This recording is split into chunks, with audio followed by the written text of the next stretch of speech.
tahun Kabupaten Buru yang hingga sekarang ini mengawal aktivitas demonstrasi kami. Dan yang sesuai dengan janji 2 minggu harus dibayar. Kalau yang dibayar kita close semua, kita tuntut di sini. PK adalah lumbung kasus buruh. PK adalah lumbung kasus buruh, Bapak Ibu. Karena bicara de juris, de facto, beliau tidak menghormati 3.000 guru-guru yang ada di Kabupaten Buru ini, saudara-saudara sekalian. Bismillah. Saudara-saudara, betapa pentingnya peranan guru.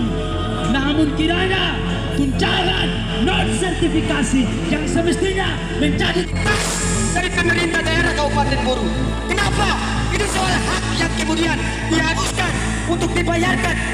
Bukan hari ini itu terkait dengan skandal tunjangan non sertifikasi yang 1 triliunan belum terbayarkan. Nah, dalam persoalan tunjangan non sertifikasi juga ini ada sebagian guru yang belum diterima. Nah, hal ini yang menjadi dasar kami Lembaga Pers Mahasiswa Islam LAPI HMI Cabang 6 untuk datang ke Dinas Pendidikan dan melakukan demonstrasi dan menanyakan hal tersebut terkait dengan tunjangan non sertifikasi atau tambahan penghasilan guru ini yang baru terrealisasi 2 triliunan dan ada sebagian guru yang belum mendapatkan tunjangan non sertifikasi.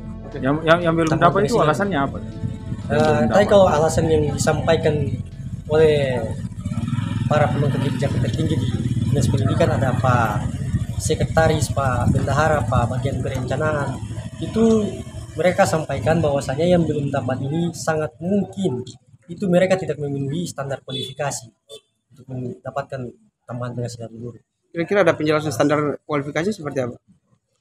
Itu kalau terkait dengan standar kualifikasi tadi yang disampaikan oleh pihak Dinas Pendidikan itu bahwasanya guru yang harus memenuhi standar jam kerja 24 jam, kira-kira seperti itu. Terima kasih sudah nonton.